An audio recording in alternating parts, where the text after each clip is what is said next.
I knew my husband was lying before the words even left his mouth. "You should probably sit this one out, babe. It's just a boring corporate thing, all shop talk and networking. You'd hate it." James adjusted his tie in the bedroom mirror, not quite meeting my eyes in the reflection. That slight avoidance. I'd come to recognize it as his tell. I smiled and nodded, folding laundry on the edge of our bed. "Sure, whatever you think is best." The words tasted bitter, but I kept my tone light, casual. 3 years of marriage, and I'd become an expert at this dance. What James didn't know, what he couldn't possibly know, was that tomorrow morning, the board would announce my appointment as CEO of Vertex Solutions, the same company where my husband worked in business development, the same company hosting tonight's gala. The irony wasn't lost on me. For 6 months, I'd been working directly with the board in complete confidentiality. Even my current role as VP of Operations had been kept separate enough from James's department that our professional paths rarely crossed. It was a big company, and James had always been too self-absorbed to ask about my day. "Don't wait up," he called over his shoulder, the familiar cologne, not his usual, hanging in the air as he headed downstairs. I sat perfectly still until I heard the garage door close. Then I walked to the closet and pulled out the garment bag containing the black dress I'd purchased for tonight. The one he'd never seen. I first suspected something was wrong 3 months ago. The late nights at work, the sudden password changes on his phone, the mysterious weekend conferences. Classic signs, really, but I'd been too consumed with the confidential CEO transition plans to fully process what was happening in my own marriage. Then came the text I wasn't meant to see. James had been in the shower, and his phone lit up on the kitchen counter while I was making coffee. A preview notification flashed across the screen. "Can't wait for tonight. Wear that blue tie I got you." The blue tie I'd never seen. The blue tie that now hung around my husband's neck as he headed to a corporate event he'd told me I wouldn't enjoy. I should have confronted him then, but something in me, pride maybe, or a deeper strategic instinct, held back. I needed to understand the full picture before making any moves, the executive in me taking over, I suppose. So I watched. I waited. I gathered information. And as my professional life was ascending to heights I'd always dreamed of, my personal life was unraveling thread by thread. The Vertex Solutions annual gala was being held at the Westbrook Hotel downtown. I arrived separately, my Uber pulling up to the gleaming entrance just after 8:30. Fashionably late, just as the board chairman had suggested. "Make an entrance," he'd said with a wink during our final meeting yesterday. I'd spent the hour after James left getting ready with a strange sense of calm. My makeup was flawless, hair swept up in an elegant updo. The black dress hugged my curves before flaring slightly at the knee. Power and femininity in perfect balance, exactly what I'd need tonight. The hotel lobby bustled with familiar faces, colleagues, industry partners, people who had no idea that by this time tomorrow, I'd be their new chief executive. I scanned the crowd, not for the board members waiting to introduce me, but for my husband. I spotted him by the bar, and her, standing too close, laughing too intimately, her hand resting on his arm, the blue tie prominently displayed against his white shirt. They looked comfortable together, practiced. This clearly wasn't their first event. She was younger, of course, a marketing coordinator, if I remembered correctly from company functions. Amanda or Allison, something with an A. "Claire," Robert Chen, the board chairman, appeared at my side. "There you are. Everyone's been asking where our guest of honor is hiding." James didn't see me yet. He was too engrossed, leaning down to whisper something in her ear. "I'm ready," I said, surprising myself with the steadiness in my voice. "Let's not keep them waiting." Robert offered his arm and led me toward the main ballroom. We passed within 15 feet of James and his companion. Close enough that if he'd looked up, he would have seen me. He didn't. "We'll do the announcement after the first course," Robert whispered, The press release goes out at 9 a.m. tomorrow, but tonight is just for our Vertex family. Our Vertex family. The irony almost made me laugh. The ballroom was a sea of round tables surrounding a small stage and dance floor. Crystal chandeliers cast a warm glow over the gathering of about 200 people, the company's top performers, key clients, and executive leadership. I was seated at the head table with Robert and other board members, positioned so that I had a clear view of the entire room. It didn't take long to spot James again. He and Miss Blue Tie were seated at a table near the back, still engrossed in their private bubble. "Nervous?" asked Patricia Wade, one of our longest-serving board members, as she took the seat beside me. "Not about the announcement," I replied honestly. She followed my gaze across the room and frowned slightly. "Is that your husband? I thought he worked in business development." "Yes." I took a sip of water. "He doesn't know yet." Understanding dawned on Patricia's face. "About your promotion, or—" I met her eyes directly. "Either." To her credit, Patricia didn't offer platitudes or pity. She simply nodded and said, "Well, this should be an interesting evening for multiple reasons." The first course arrived, a delicate salad with candied walnuts and goat cheese. I ate mechanically, barely tasting anything. My mind was running scenarios, processing reactions, planning next steps. The executive part of my brain working overtime while my heart sat numb in my chest. Robert tapped his glass, signaling for attention. The room gradually quieted as he stood. "Good evening, everyone. Thank you for joining us for another Vertex Solutions annual gala. Before we continue with dinner, I have a special announcement to make." I felt a ripple of anticipation move through the room. Most of the executive team had been speculating about who would replace our retiring CEO for months. As many of you know, after 15 remarkable years, Howard Mitchell will be retiring as our Chief Executive Officer at the end of this quarter. I watched as James finally looked toward the front of the room. Our eyes met briefly across the distance before his attention returned to Robert. He hadn't registered my presence yet, just another face at the head table. The board has conducted an extensive search for Howard's successor, someone who embodies our values of innovation, integrity, and forward-thinking leadership. We're thrilled to announce that we've found that leader within our own ranks. Now James was scanning the head table more carefully. I could see the moment he spotted me, the double take, the confusion crossing his features. He straightened in his chair. His companion noticed his sudden tension and followed his gaze. Robert continued, "Please join me in congratulating Vertex Solutions' new Chief Executive Officer, Claire Bennett." Applause erupted as Robert gestured for me to join him at the podium. I rose, shoulders back, chin up, and walked the short distance with measured steps. As the clapping continued, I allowed myself one glance toward James's table. His face had drained of color. The woman beside him was whispering urgently, her expression confused. Several people at their table were looking between them with interest. I took my place at the podium and waited for the applause to subside. "Thank you, Robert, and thank you to the entire board for your confidence. It's an honor to be entrusted with leading Vertex into its next chapter."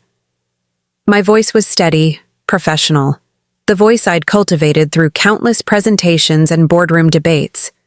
I delivered the speech we'd prepared, hitting all the key points about continuity and innovation, honoring our past while embracing the future. Throughout, I could feel James's eyes on me. I didn't look his way again. I look forward to working with each of you as we build on Vertex's strong foundation. Thank you. Another round of applause, and I returned to my seat. The main course was being served, but the buzz of conversation around the room had noticeably intensified. "Beautifully done," Patricia whispered. My phone vibrated in my clutch, then again, and again. James. "Where did you come from?" James.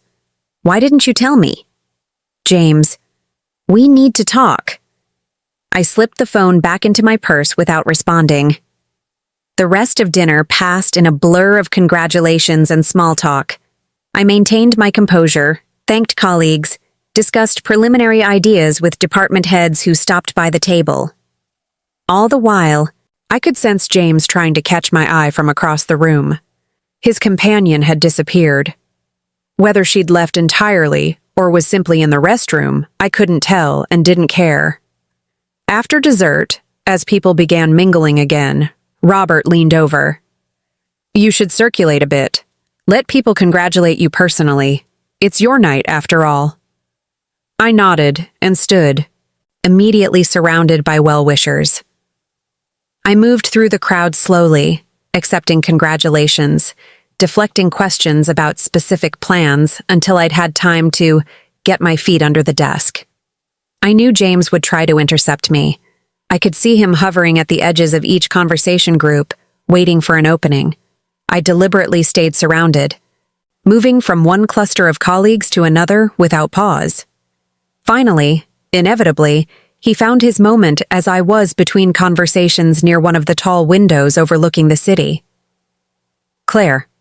His voice was tight, controlled. I turned, my expression pleasant and neutral, my boardroom face. "James, I'm surprised you're still here. I thought these corporate events weren't your thing." He flinched slightly.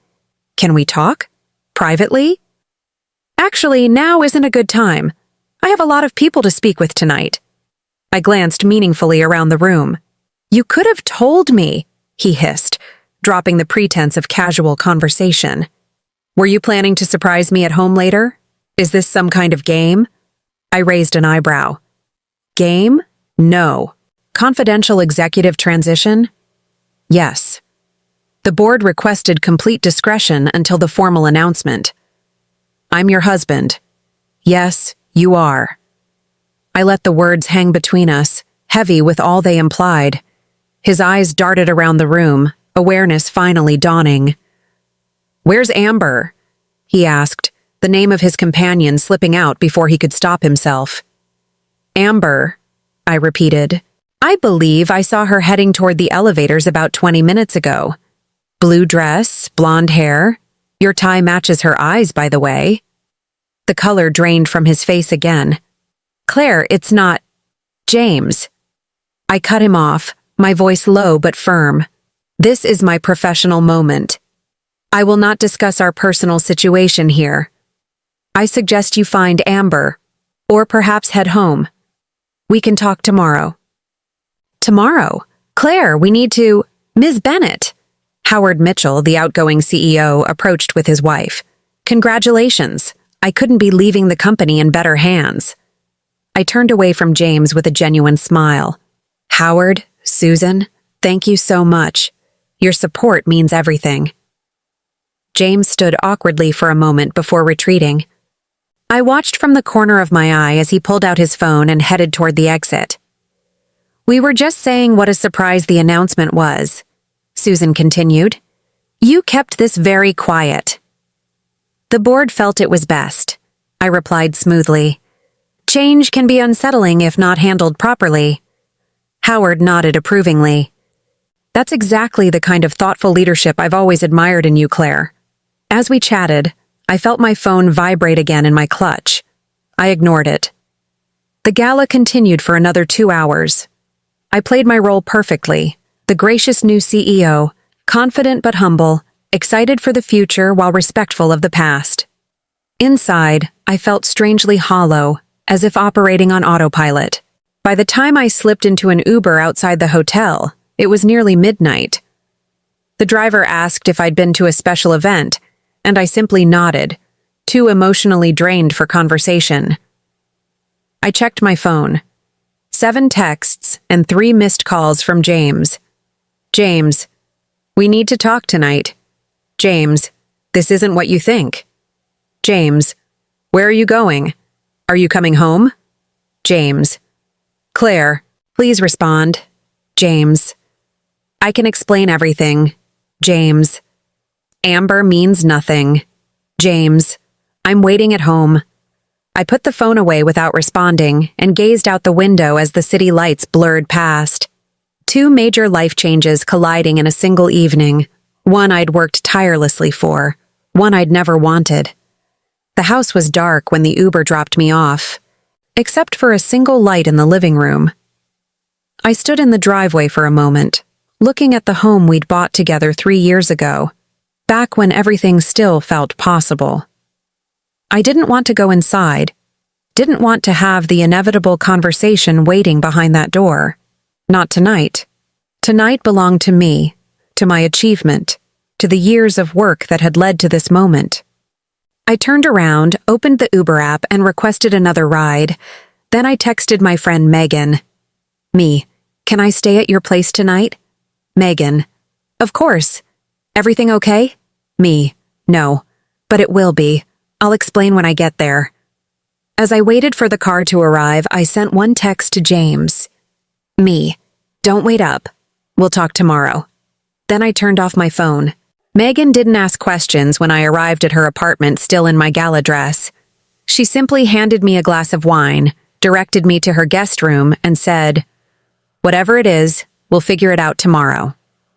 I changed into the t-shirt and shorts she lent me, removed my makeup, and sat on the edge of the unfamiliar bed. The events of the evening replayed in my mind like scenes from someone else's life. The weight of everything, my new role, my failing marriage, the public collision of the two, pressed down on me. For the first time that night, I allowed myself to feel it all. The anger, the humiliation, the grief for what I thought we had. But underneath it all, something else was growing. A sense of clarity, of purpose. Tomorrow, I would step into my role as CEO of Vertex Solutions. Tomorrow, I would face my unfaithful husband. Tomorrow, I would begin rebuilding my life on my own terms. I didn't know what that life would look like yet, but I knew it would be defined by my choices, not his betrayals. As I finally lay down to sleep, a strange sense of peace settled over me. In a single evening, everything had changed, and somehow I was still standing. Sometimes the most devastating moments of our lives are also the most illuminating. In the harsh light of truth, I could finally see the path forward. And despite everything, I wasn't afraid to walk it alone. I woke to the smell of coffee and the unfamiliar ceiling of Megan's guest room.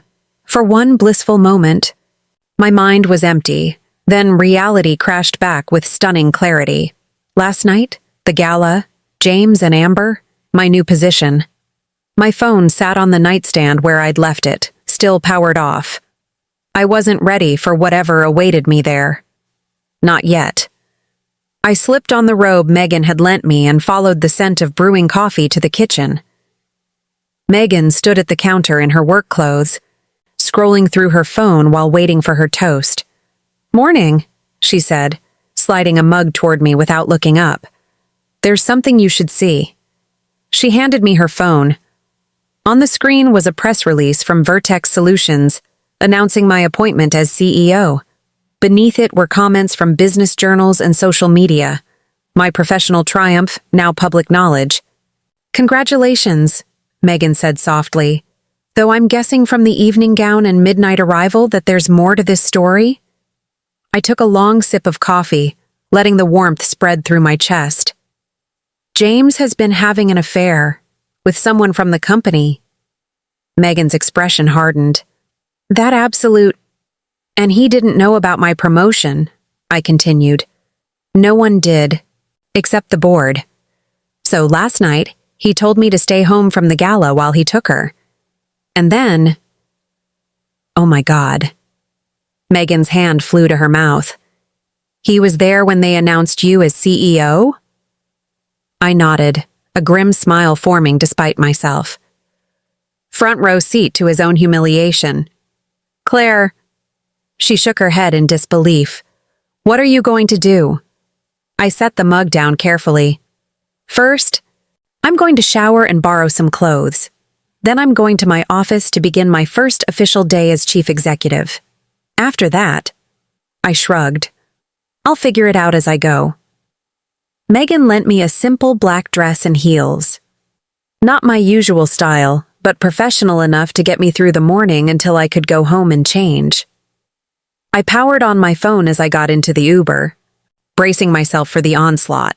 17 texts and 8 missed calls from James, 3 congratulatory texts from Patricia and other board members, dozens of LinkedIn notifications, and an email from Robert with the subject line, "Your first day. Logistics." I ignored James's messages for now and opened Robert's email. "Claire, congratulations again on your appointment. Howard has cleared out his office. Your new assistant, Teresa, will meet you at 9 a.m. to help with the transition. We've scheduled an all-hands company meeting at 11 a.m. to formally introduce you to the staff. Let me know if you need anything. Robert." I checked the time. 7:45 a.m. Early enough that I could slip into the building before most employees arrived, including James. Vertex Solutions occupied 3 floors of a gleaming downtown office tower. As CEO, my new office would be on the top floor, alongside other executives in the boardroom. James's department was 2 floors below. The security guard congratulated me as I swiped my badge. The elevator was empty. When the doors opened on the executive floor, I half expected to find it still dark and quiet, but Robert was waiting. "Good morning, CEO Bennett," he said with a warm smile. "I thought you might come in early today." "Seems like the right way to start," I replied, matching his professional tone.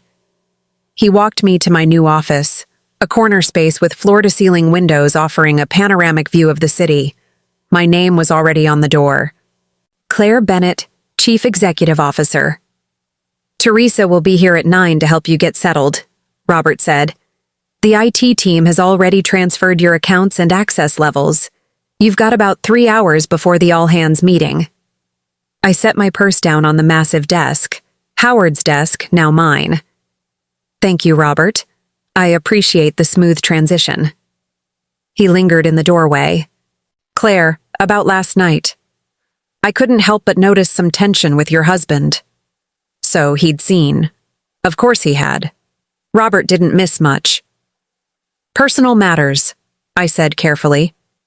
"Nothing that will affect my performance or judgment." He nodded. "I never doubted that. I just wanted to say, the board selected you because of your intelligence, vision, and unwavering integrity. Whatever's happening in your personal life, don't forget that." After he left, I stood at the window, watching the city come alive below. Streetlights still glowed against the early morning darkness, cars crawling along the arteries of downtown. Somewhere out there was my house, our house, where James had presumably spent the night alone, waiting for a confrontation I'd postponed. My phone vibrated again. Another text from James. "James, Claire, this is ridiculous. At least tell me where you are. We need to talk before you go to the office." I finally responded, "Me, I'm already at the office. I have an all-hands meeting at 11. We can talk tonight." His reply came instantly. "James, I'm coming up." Me, "Don't. I'm in meetings all morning preparing for the announcement." "This isn't the time or place." James, "You can't avoid this conversation forever." Me, "I'm not avoiding anything. I'm prioritizing. First day as CEO takes precedence over your infidelity. We'll talk tonight. If you come to my office, you'll only embarrass yourself further." He didn't respond. Teresa arrived precisely at 9 a.m., a competent-looking woman in her 50s with a tablet in hand and efficiency in her movements. "Ms. Bennett, congratulations on your appointment. I've been Howard's executive assistant for 8 years, and I'm looking forward to working with you." "Thank you, Teresa. And please, call me Claire." She nodded, but I suspected she'd continue with Ms. Bennett regardless. "I've prepared a briefing of your schedule for the week and organized the files Howard thought you should review first. The communications team has sent over a draft of your speech for the all-hands meeting. Would you like to review that now?" For the next 2 hours, Teresa and I worked through immediate priorities. I reviewed the speech, made a few adjustments to reflect my own voice and vision, and met briefly with the heads of finance and operations to discuss ongoing projects. Throughout it all, a part of my mind remained fixated on the inevitable confrontation with James. I wondered if he'd try to come up despite my warning. I wondered what he'd say to explain away what I'd seen. I wondered if any explanation could possibly matter. At 10:30, Teresa knocked on my open door. "Ms. Bennett, the auditorium is prepared for your address.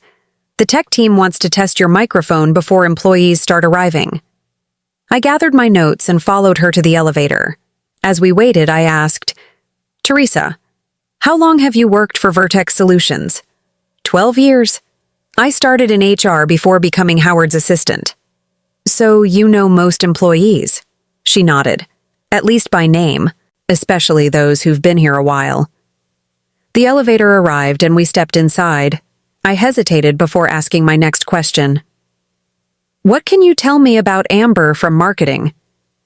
If Teresa was surprised by the question, she didn't show it. "Amber Coulson. She's been with the company about 2 years. Started as a marketing associate, promoted to coordinator last fall," reports to Michael Desmond. Professional, factual, without a hint of gossip or speculation. I appreciated that. "Thank you," I said as the doors opened on the ground floor where our auditorium was located. "Would you like me to prepare a more detailed personnel file?" Teresa asked carefully. I shook my head. "That won't be necessary. Just curious about the marketing team structure." She nodded, but her eyes held understanding beyond my explanation. Teresa clearly hadn't survived 12 years in corporate America without developing exceptional perception. The company auditorium filled quickly. Nearly 500 employees filed in, finding seats and exchanging excited whispers. From backstage, I could hear the growing buzz of anticipation. Robert would introduce me, and then I would deliver my address, my first official act as CEO. I reviewed my notes one last time, making sure I felt confident with each point. Through a gap in the curtain, I scanned the audience, instinctively searching for James. I spotted him in the middle section, sitting stiffly between colleagues. He was staring straight ahead, his expression unreadable from this distance. Several rows behind him sat a young blonde woman I recognized from the gala, Amber. She looked uncomfortable, her eyes darting occasionally toward James, who seemed determined not to turn around. Robert stepped up to the podium, and the room quieted. "Good morning, Vertex Solutions.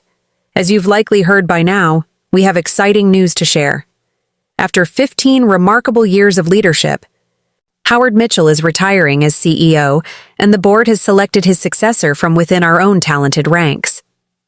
He continued with a brief recap of the company's growth under Howard and the careful succession planning process.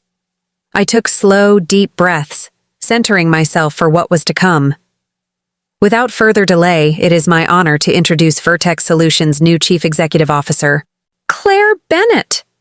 Applause erupted as I walked onto the stage. I smiled, projecting confidence and warmth as I took my place at the podium. From this vantage point, I could see James clearly. His face was tense, jaw clenched, eyes locked on mine. "Thank you, Robert, and thank you all for that warm welcome. I'm honored and humbled to accept the role of CEO at Vertex Solutions, a company that has been my professional home for the past 7 years." I delivered the speech with precision, outlining my vision for the company's future while honoring its past. I spoke of innovation and adaptation, of the challenges facing our industry, and the opportunities they presented. I acknowledged Howard's legacy and pledged to build upon his foundation. Throughout, I maintained eye contact with various sections of the audience, including, briefly, professionally, the area where James sat. Each time our eyes met, his expression darkened. "In closing," I said, "I want to emphasize that Vertex's greatest asset has always been its people. The talent, dedication, and creativity in this room are what will drive our success in the years to come. My door is always open, and I look forward to working with each of you as we write the next chapter of the Vertex story together." The applause was enthusiastic. I stepped back from the podium, and Robert joined me on stage for a symbolic handshake captured by the company photographer. As we turned to exit backstage, I caught a glimpse of James rising from his seat, his expression determined. "That was excellent," Robert said as we walked back toward the elevators. "Just the right balance of continuity and vision." "Thank you, Claire." James's voice came from behind us. He'd moved quickly to intercept us before we reached the elevators. Robert raised an eyebrow but maintained his professional demeanor. "James, good morning." "Robert." James nodded curtly. "I need to speak with my wife, privately." The emphasis on "my wife" wasn't subtle. I felt a flash of anger at his transparent attempt to assert some claim over me, especially in front of the board chairman. "I'm afraid I have a full schedule today, James," I said evenly. "Executive team meeting in 15 minutes, followed by calls with our major clients." "This can't wait," he insisted, stepping closer. Robert cleared his throat. "I should check in with the communications team about the press inquiries. Claire, I'll see you in the boardroom shortly." He gave me a questioning look, silently asking if I wanted him to stay. "Thank you, Robert. I'll be there momentarily." I turned to James. 5 minutes. My office." The elevator ride was silent and tense. James stood rigidly beside me, radiating barely contained emotion. When we reached the executive floor, I led the way to my new office, closing the door behind us. Before I could speak, James burst out. "Were you ever going to tell me about the promotion?" Of all the things he could have led with, he chose this? I almost laughed. "That's what you want to discuss right now? Not Amber. Not the fact that you've been lying to me for months?" "You've been lying too," he countered. "Interviewing for CEO without a word to me." "I didn't interview," I cut him off coldly. "I was approached. The board came to me in confidence, and I respected that confidentiality. That's called professional integrity, James. You might want to look it up sometime, along with marital fidelity." His face flushed. "It's not what it looked like." "Really? Because it looked like you took your girlfriend to a company event after specifically telling me I shouldn't attend. It looked like you've been carrying on an affair with a junior employee while I've been working toward the biggest achievement of my career." "She's not..." He ran a hand through his hair in frustration. "It's complicated." "No, James, it's actually very simple." I moved behind my desk, putting the large wooden expanse between us. "You cheated, you lied, and you were stupid enough to do it at a company event that, as it turns out, was celebrating my appointment as CEO." He paled slightly at my directness. "I made a mistake. People make mistakes, Claire. A mistake is forgetting an anniversary or burning dinner. This was a series of calculated decisions, made over and over again." I glanced at my watch. "And now my 5 minutes are up. I have a company to run." "That's it? You're just going to hide behind your new title?" "I'm not hiding behind anything. I'm doing my job. We can discuss our marriage tonight at home. But right now, I need you to leave my office so I can prepare for my executive team meeting." He stood his ground, desperation creeping into his expression. "Claire, please. I know I screwed up, but 17 years together, that has to count for something." The number hit me like a physical blow. 17 years. College sweethearts who'd built a life together. All those shared dreams, plans, inside jokes, quiet moments. And he'd thrown it all away for what? An office fling? The ego boost of a younger woman's attention? For a moment, my professional mask slipped, and raw pain flickered across my face. James saw it and pressed his advantage. "We can work through this. Couples therapy, a fresh start, whatever you want. Just don't throw away everything we've built." I took a deep breath, steadying myself. "I'm not the one who threw it away, James. Now, I need you to leave." "Claire." A knock on the door interrupted him. Teresa's voice called through. "Ms. Bennett, the executive team is gathering in the boardroom. Thank you, Teresa. I'll be right there. James looked at me, his expression a mix of anger and pleading. This isn't over. No, I agreed quietly. But this part of the conversation is, I'll see you at home tonight. After a long moment, he turned and yanked the door open, nearly colliding with Teresa, who stood waiting outside. He stalked past her without a word, heading for the elevators. Teresa watched him go, then turned to me with a carefully neutral expression. The team is ready whenever you are, Ms. Bennett. I gathered my tablet and notes. Thank you, Teresa. And if Mr. Bennett returns to this floor today, please let me know immediately. Of course. She hesitated before adding, if you need anything at all, just say the word. The simple offer of support nearly cracked my composure, but I managed a grateful nod before following her to the boardroom. The executive team meeting went smoothly, as did the client calls that followed. I threw myself into the work, focusing intently on each task, each conversation. The familiar rhythm of business problems and solutions provided a welcome distraction from the chaos of my personal life. By late afternoon, I'd settled into a strange new normal, CEO by day, woman in marital crisis by night. The contrast was surreal. At 5:30, Teresa knocked on my door again. Ms. Bennett, is there anything else you need before I head out? I looked up from my computer, suddenly aware of how late it had gotten. No, thank you, Teresa. You've been incredibly helpful today. Will you be staying much longer? The question held a note of concern. I glanced at the time again, realizing I'd been subconsciously delaying the inevitable return home. Just finishing up a few emails, I said. I'll head out soon. After Teresa left, I sat in the quiet of my new office, watching as the setting sun cast long shadows across the city. The day's adrenaline was wearing off, leaving a bone-deep weariness in its place. I picked up my phone and opened the ride-sharing app, then paused. Going home meant confronting the wreckage of my marriage. It meant facing James without the shield of professional obligations or public settings. It meant making decisions I wasn't sure I was ready to make. Yet postponing the inevitable wouldn't make it any easier. I requested the ride and gathered my things.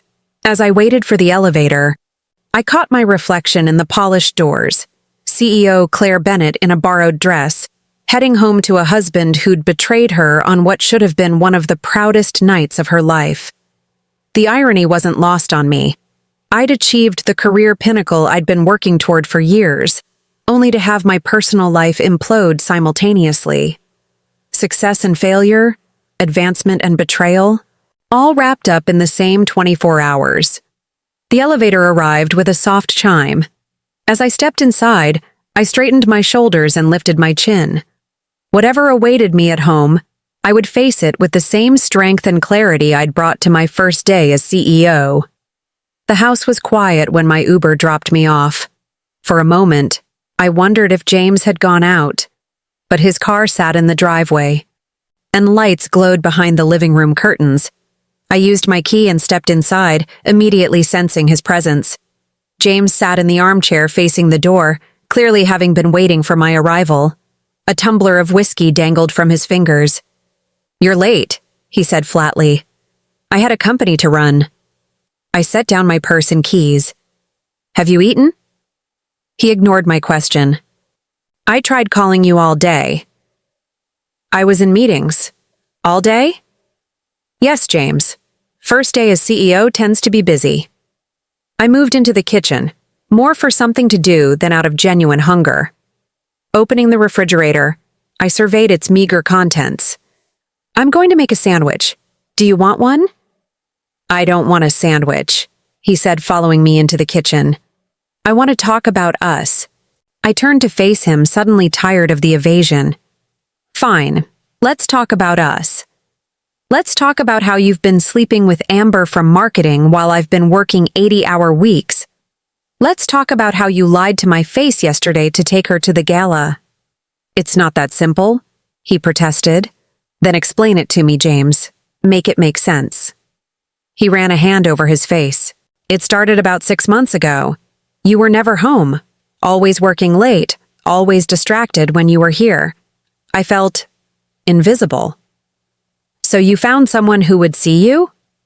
The bitterness in my voice was unmistakable. It wasn't planned. We were working late on the Meridian campaign. One thing led to another. He trailed off, perhaps realizing how cliché it sounded. Spare me the details, I said, turning back to the refrigerator. The timeline interests me, though. 6 months ago, right around when the board approached me about the CEO position, when I was working late not just on my regular duties, but on confidential transition planning. I pulled out bread, cheese, lettuce. The mundane act of making a sandwich while discussing the collapse of my marriage felt absurd, but I needed to keep my hands busy. You could have told me, James said, about the promotion. I'm your husband. I had a right to know. I slammed the refrigerator door harder than intended. And I had a right not to be cheated on. Don't try to equate the two, James. I kept a professional confidence. You broke our vows. I made a mistake, he said, his voice softening. A terrible mistake. But we can get past this. People recover from affairs all the time. Do they? I asked, genuinely curious. Or do they just learn to live with the broken trust, always wondering, always doubting? We can rebuild, he insisted. Counseling, a fresh start, whatever it takes. I love you, Claire. 17 years together has to mean something. There it was again, 17 years. The weight of our shared history pressed down on me, making it harder to think clearly, to separate emotion from reason. What about Amber? I asked, setting down the knife I'd been using to spread mayonnaise. Have you ended it? He hesitated just a fraction too long before answering. I will, tomorrow. I wanted to talk to you first. The hesitation told me everything. You haven't ended it because you weren't sure how this conversation would go, I said slowly, the realization dawning. You wanted to keep your options open. That's not. It is, I cut him off. If I'd come home ready to forgive everything, you'd break it off with her. But if I'd said it was over between us, you'd still have her to fall back on. His silence confirmed my interpretation. I laughed, but there was no humor in it. God, James, do you even hear yourself?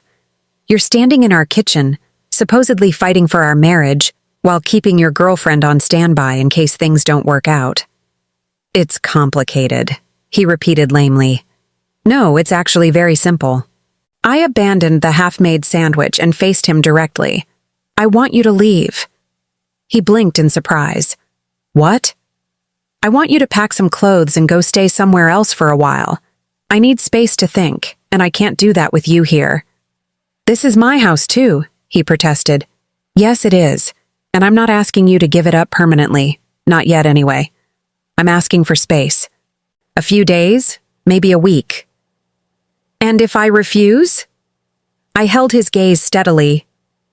Then I'll be the one to leave. Either way, I'm not spending tonight under the same roof as you. We stared at each other for a long moment, the weight of 17 years and one terrible betrayal hanging between us. Finally, his shoulders slumped in defeat. Fine. I'll go to Mark's for a few days. Mark was his college friend who lived across town. Thank you. I turned back to my abandoned sandwich, no longer hungry but needing the distraction. James lingered in the doorway. What happens after a few days? I looked up at him, suddenly overwhelmed by the question and all it implied. What did happen next? Divorce? Reconciliation? Some messy middle ground? I honestly didn't know. I don't have an answer for you right now, I admitted.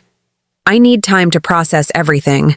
My whole life changed yesterday, professionally and personally. I'm still catching up.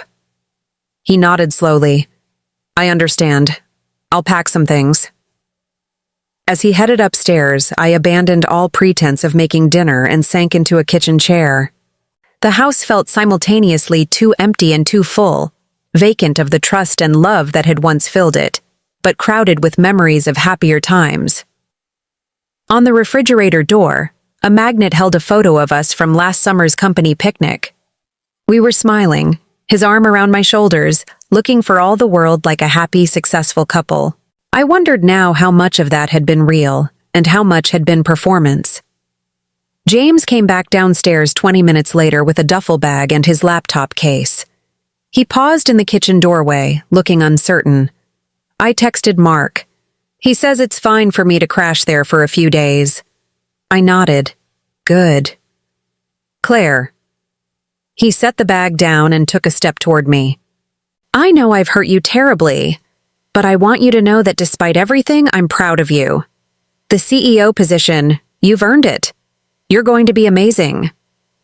The unexpected words caught me off guard. Tears pricked at the corners of my eyes, but I blinked them back. Thank you, I said softly. He picked up his bag again. I'll call you in a few days? Okay. At the front door, he turned back one last time. Congratulations, Claire. I mean that. After he left, I sat alone in the kitchen for a long time, listening to the unfamiliar silence of the house. My sandwich remained unfinished on the counter. My new title felt both weighty and hollow. CEO Claire Bennett. Soon-to-be ex-wife Claire Bennett? I didn't know yet.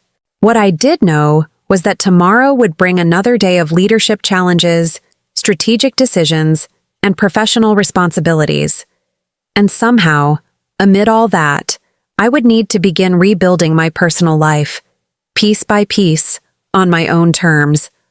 The path ahead looked simultaneously terrifying and liberating, but for the first time in years, it was truly mine to define.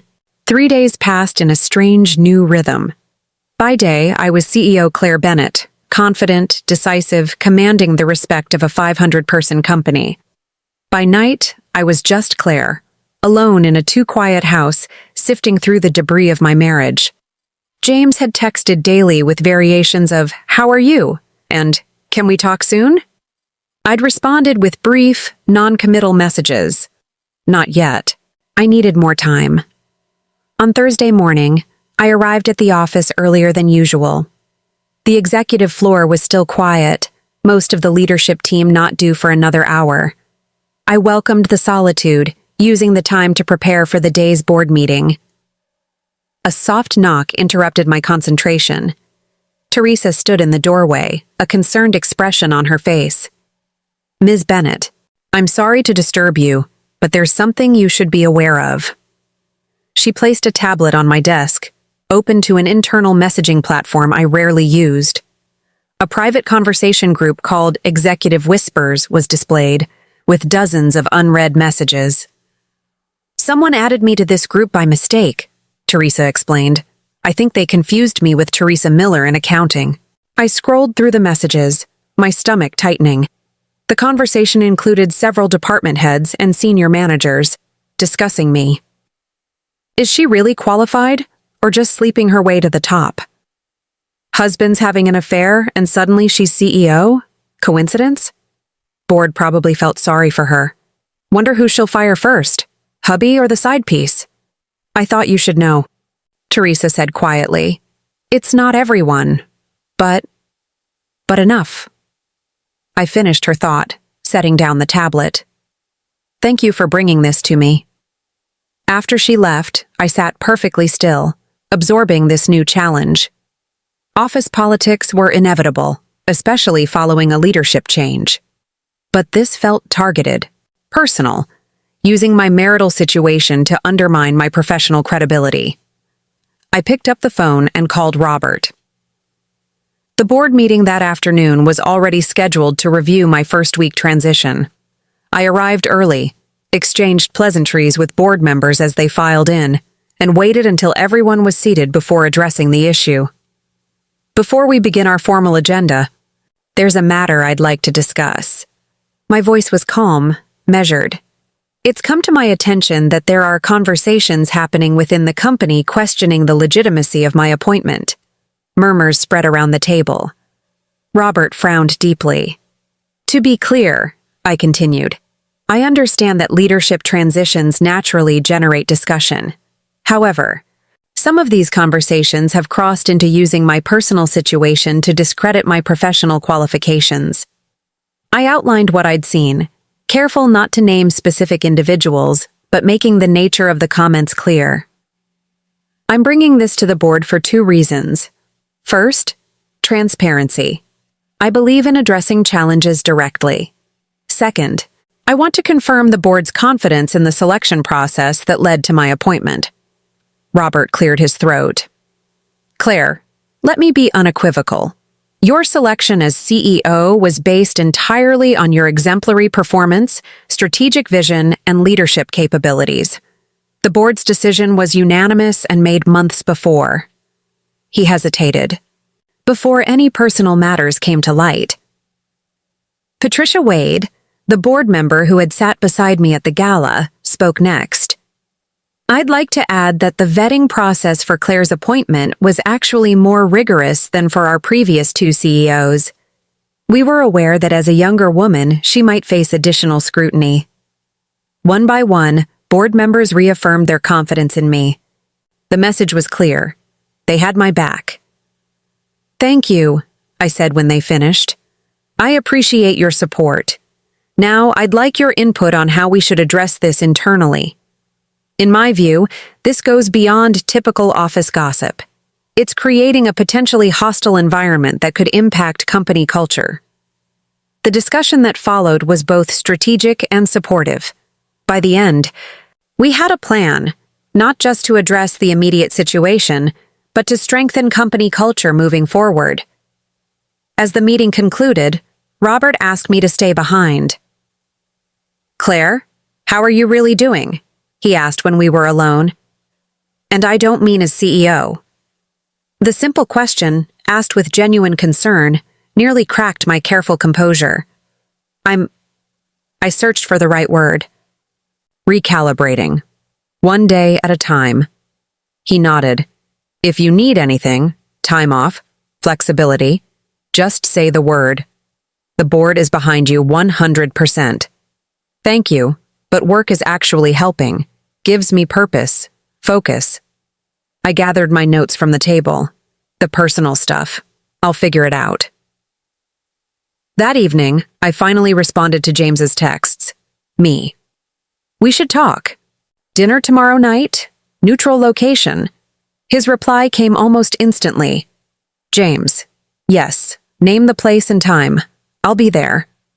I suggested Emilio's, an upscale Italian restaurant downtown. Public enough to discourage drama, private enough for honest conversation. 8 o'clock. With that settled, I turned my attention to the other pressing matter.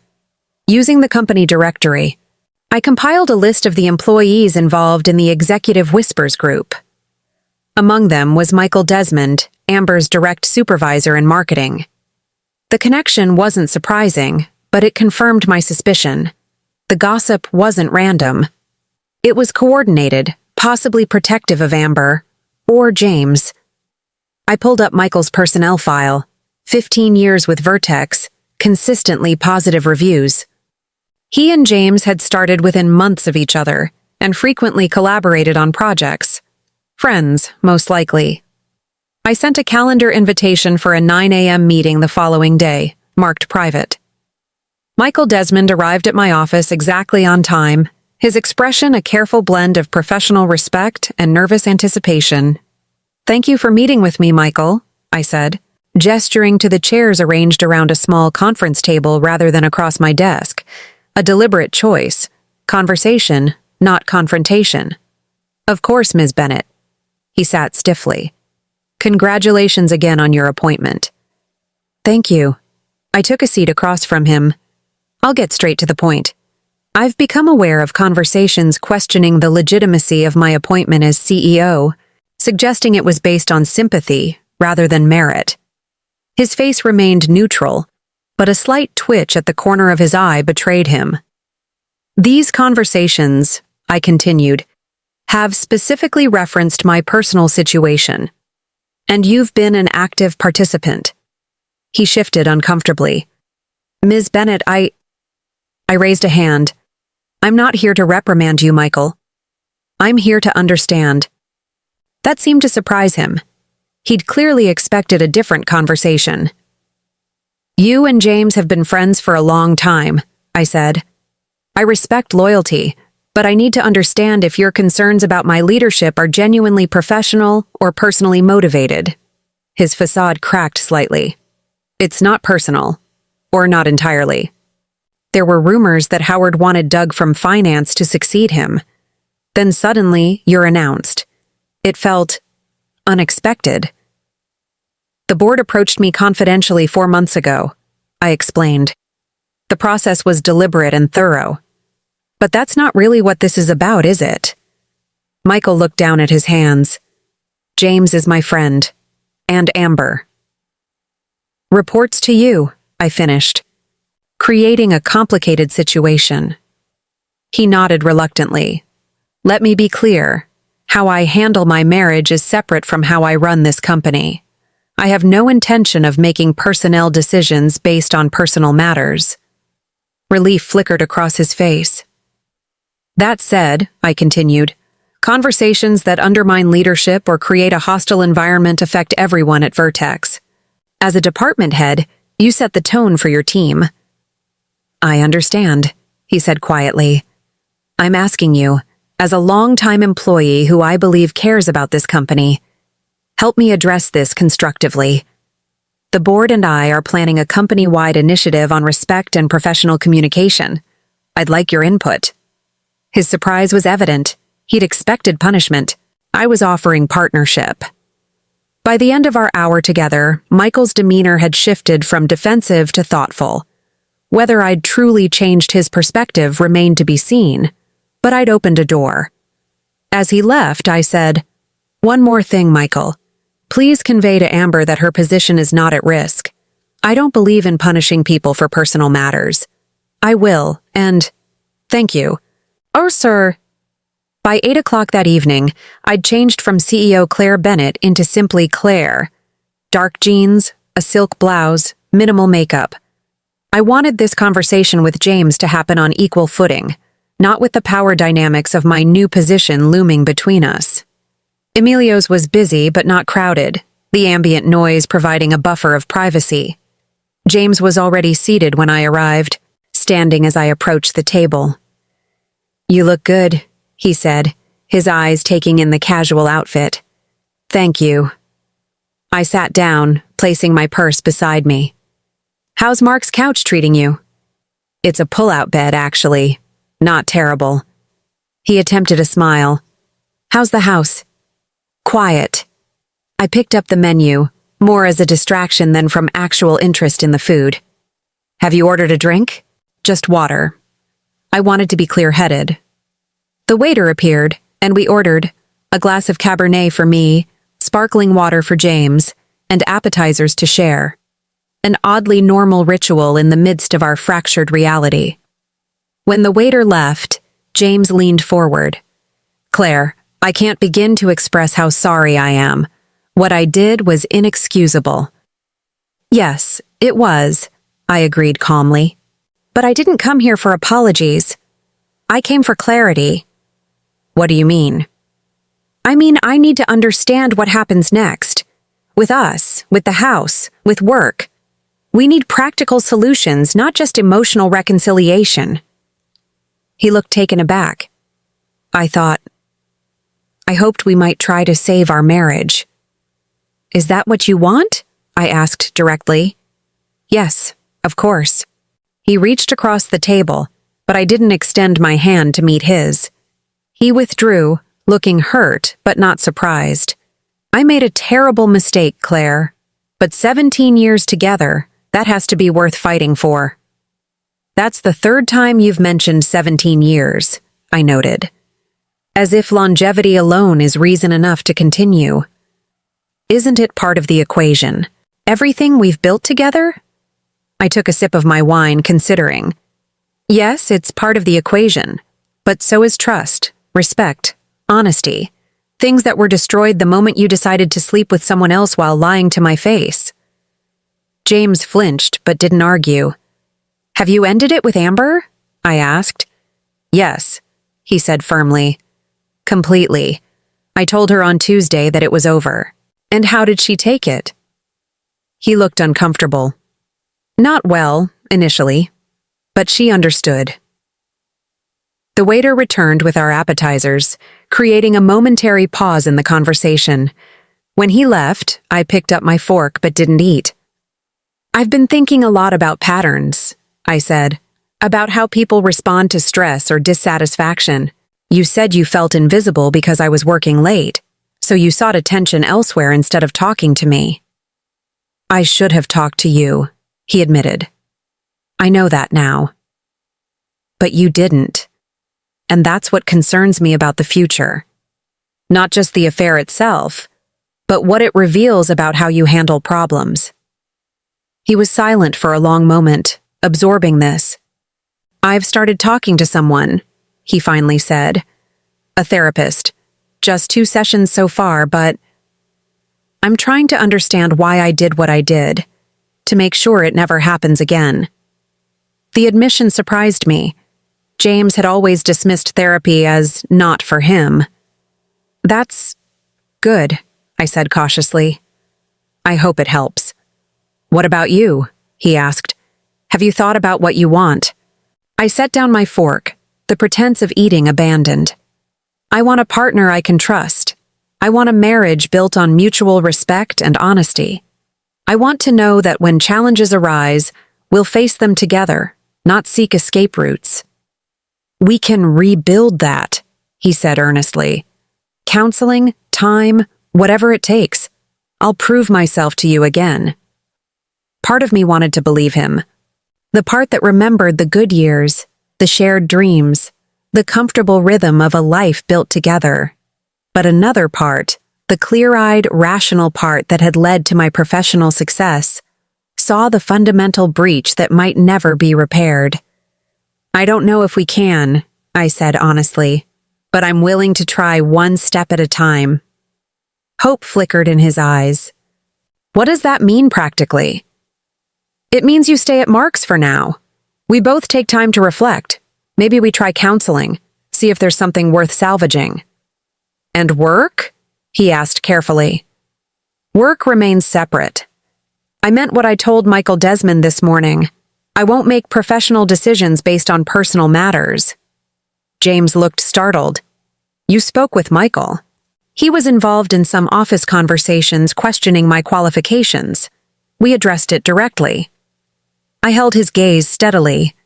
I won't tolerate attempts to undermine me professionally, James. Not from Michael, not from anyone. He had the grace to look ashamed. I didn't ask him to do that. But you didn't stop it either. The remainder of dinner passed in careful conversation. We established boundaries, next steps, a tentative path forward that might lead to reconciliation or might simply make the separation less painful. As we walked out of the restaurant, James paused on the sidewalk. Can I hug you? He asked softly.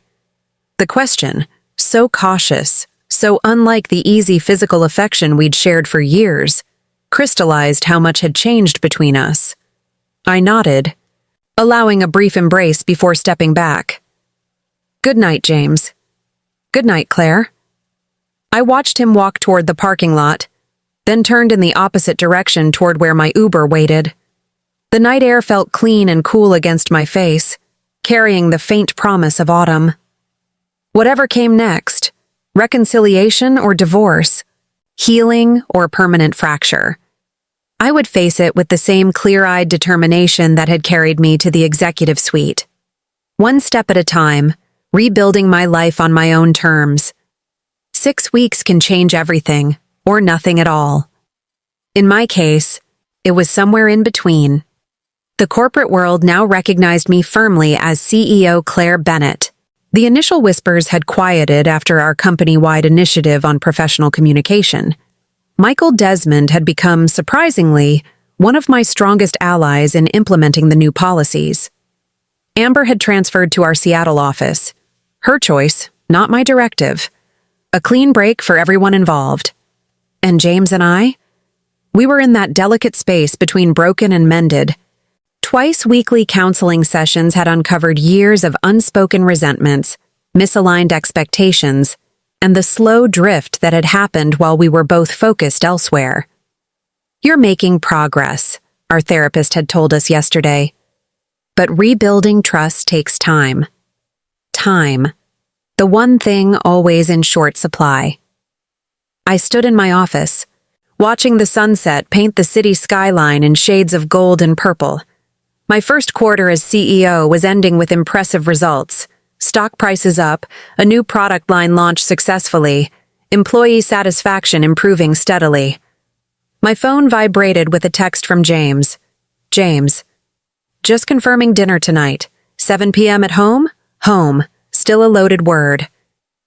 James had stayed at Mark's for 3 weeks before we'd agreed he could move back into the guest room. A trial period of living separately together. Me. "Yes, I'll be there. Bringing work to review after dinner." His reply came quickly. "James, of course, I'll handle dinner." I gathered my things, said goodnight to Teresa, and headed to the elevator. As the doors closed, I caught my reflection and paused. The woman staring back looked different somehow. Stronger, more defined. 6 weeks of leading a company while navigating a marriage in crisis had burned away any remaining softness, leaving something tempered and resilient. Dinner was pleasant enough. James had become attentive, thoughtful, almost painfully eager to please. We discussed safe topics. His latest project, my upcoming board presentation, a documentary we'd both watched separately. "I have something for you," he said as we finished eating. He disappeared into his study, returning with a small wrapped package. I unwrapped it carefully. Inside was a framed photograph, not of us, but of me at 16, standing proudly beside my first car. A memory from before we'd met. "I found it in your mom's old albums," he explained. "You looked so determined, so completely yourself. It reminded me of who you've always been." The gesture caught me off guard. Not a plea for forgiveness or a reminder of our shared past, but an acknowledgement of my individual journey. "Thank you," I said softly. "That's thoughtful." He cleared his throat. "I've been doing a lot of thinking. In therapy, and just generally. About? About us. About whether staying together is what's best for both of us." I set the photograph down, surprised by this shift. For weeks, James had been the one pushing for reconciliation while I remained cautious. "What are you saying?" He met my eyes directly. "I'm saying that I love you enough to ask what you truly want, not what you think should work, or what 17 years of history says we should do, but what Claire Bennett, CEO, woman, individual, actually wants for her future." The question hung between us, heavy with possibility. For the first time in our marriage, perhaps the first time in our relationship, James was seeing me completely, not as an extension of himself or our shared identity, but as a whole person with my own path. "I don't know yet," I answered honestly. "Part of me wants to believe we can rebuild something stronger. Another part wonders if some breaks can't be mended, or shouldn't be." He nodded. "I understand, and I want you to know that whatever you decide, I'll respect it. These past weeks, I've seen how extraordinary you are, Claire. How capable of standing on your own." "We both are," I said, realizing the truth of it. "Whatever happened between us, it doesn't diminish who we are individually." We cleared the dishes together in comfortable silence. At the sink, he handed me a plate to dry, our fingers brushing briefly. "Take all the time you need," he said quietly. "I'll be here, or I won't. But either way, I'll be okay. And so will you." In that simple statement was a gift. Freedom from the pressure of decision, acknowledgement of my strength, and respect for my process. I looked at him, really looked, and saw not the man who had betrayed me, nor the college sweetheart who had once been my entire world, but something new. A flawed human being doing his best to grow. "Thank you," I said, meaning it deeply. Later, in my home office reviewing quarterly projections, I found myself returning to his question, what did I truly want? Not just regarding James, but for my life ahead. The betrayal had broken something fundamental between us, but it had also revealed something essential within me, a core of strength I might never have discovered otherwise. Whatever I decided about my marriage, I now knew with absolute certainty that I would be fine, more than fine. I would be powerful, purposeful, complete, with or without him. Outside my window, the night sky was clear, stars emerging one by one. I thought about that 16-year-old girl in the photograph, standing proudly beside her first taste of independence. How she could never have imagined becoming CEO, or facing marital betrayal, or finding herself at this precise crossroads. Yet here I was, not broken by crisis, but defined by my response to it, forged by fire into something stronger than before. The path ahead remained unclear, but for the first time since that fateful gala night, the uncertainty felt not like chaos, but like possibility. And I was ready to embrace it on my own terms.